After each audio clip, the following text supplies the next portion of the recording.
Hello and welcome to Real Estate Market Update for January 2025. Before we get started, I just want to say Happy New Year. I hope 2025 is a great year for you. Now let's talk about the market statistics and some potential early signs of market recovery.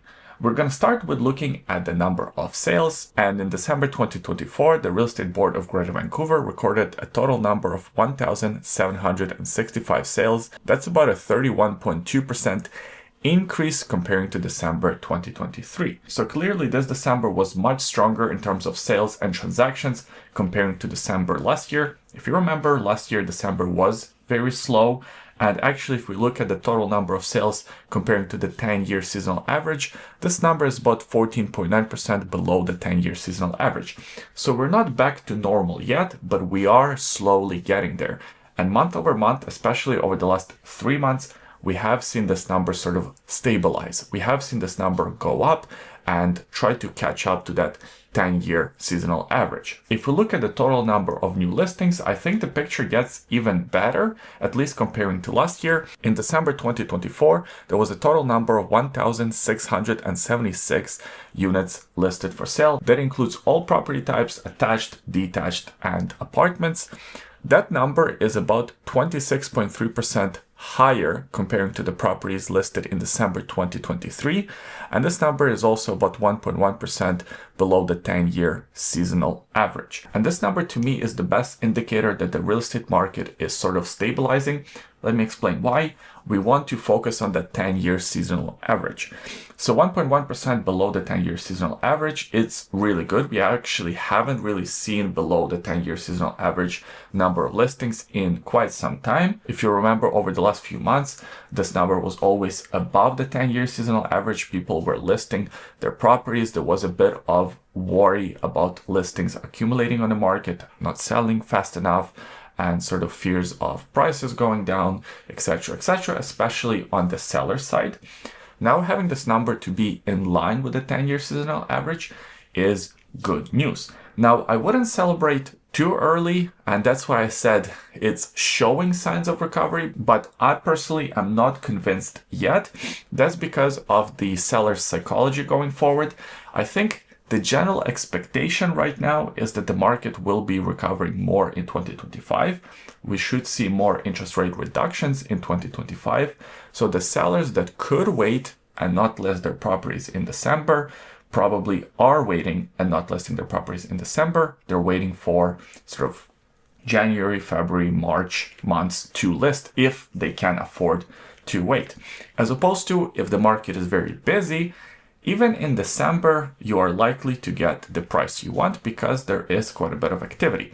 So even though this is sort of good news and it looks like the market is recovering slowly, we're not there yet. I want to look into the next few months and kind of see where we stack up. We might see a huge surge of new inventory come to the market from the sellers that were waiting out the holiday season and now they're ready to sell. So time will tell. If you look at the total number of listings, so not just brand new listings, but all listings on the market, that number is 10,948 listings, which is about 24.4% over what we saw in December. I think there's a mistake here, 2023, not 2024. I think they just made a typo.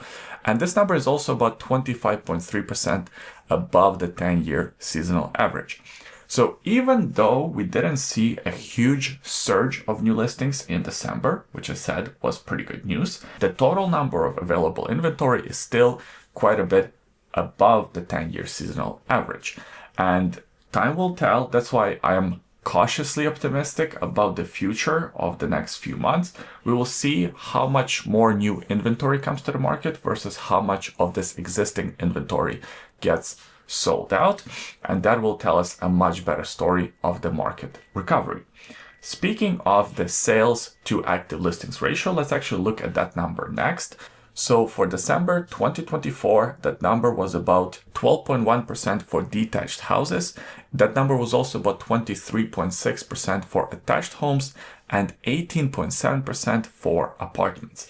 The apartments market still seems to be pretty slow, even though just purely based on the numbers, it is more active than detached housing market. But of course it is. It almost always is more active than detached housing market.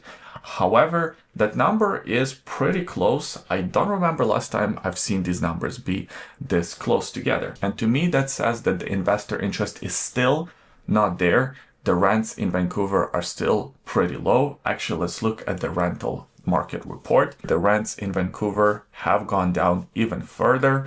For one bedroom apartment year over year, they're down about 11.6%. And for a two bedroom apartment, they're down about 11%. And month over month, they're down almost 3%, which is quite a bit. So even though Vancouver remains the most expensive city in Canada to rent, it is still quite a bit lower than it was last year, and the trend continues to be downwards.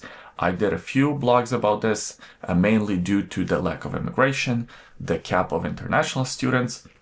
Those things play a pretty major role in the rental market. And because rents are down, it is less lucrative for investors to enter the housing market. They're looking at investment opportunities elsewhere. And this number of active to listings ratio for apartments tells us this story pretty well. But what I'm hoping for 2025 is that more first-time home buyers will be entering the apartments market, because I think that's a more healthy, balanced market where you have sort of young people buying their first apartments or maybe selling their one bedrooms and moving up to two bedroom apartments, as opposed to just having purely investors and speculators buying in these buildings. So that is at least my hope, that because of this lack of investor interests, we will see more young people enter the market, because hopefully it will be more affordable and maybe we'll see more programs introduced to help people get into the market.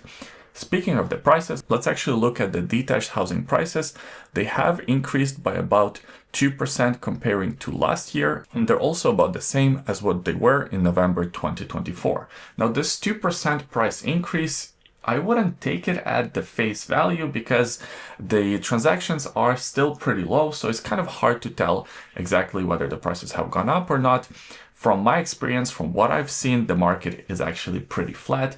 This 2% increase is just a statistical anomaly, and it's not the accurate representation, because yes, some houses went up a little bit, some houses gone down a little bit, but on average, I think they stayed about the same. Now, of course, that all depends on which area you're talking about specifically. Metrotown is very different to Coquitlam, that's very different to Richmond, but on average, I'm saying that the houses stayed about the same in terms of the pricing. And the numbers reflect that for apartments, they have decreased about 0.1% comparing to December 2023, and they also have decreased about 0.4% comparing to November 2024. So again, about flat. And for attached home prices, the numbers are very similar. It's about a 3.4% increase comparing to December 2023 and about 0.3% decrease comparing to November 2024. So those are the numbers that we had to look at from the Greater Vancouver Real Estate Board. Now, a couple of things to look out for in the next few months. Number one, we should keep an eye on the number of new inventory coming to the market, as I mentioned a few times in this video. Number two, of course, keep an eye on the interest rates from the Bank of Canada. Hopefully they continue going down, and hopefully that stimulates the market. There are also quite a few different mortgage regulation changes, as well as this anti-flipping tax that came into effect. I will do separate videos about those topics in the future, because I think both of those are very interesting. So those could play some effect on the market. Of course, there's also a pretty big change in the government and the policy happening very soon at our neighbors to the south. So we'll see how that affects our economy as well as the real estate market, if this tariff comes through or not. Although in the last couple of weeks, the tariff talks have sort of died down. So that probably was a negotiating ploy. I hope it was a negotiating ploy. And of course, we'll keep an eye on that as well. I'll try to keep you updated with everything real estate related in Vancouver on this YouTube channel. Subscribe so you don't miss those videos when they do come out in the future. Also, if you enjoyed this real estate update, please give it a thumbs up. That helps out this channel quite a bit. And if you're in the market and you just don't know where to start, I do have an absolutely free buyer's guide linked in the description below. You don't need to sign up for anything. It's not a sales pitch. It is sort of a video explaining how the real estate buying process works here in British Columbia. And once again, the link to that will be in the description below. Thanks for watching, and we'll see you next time.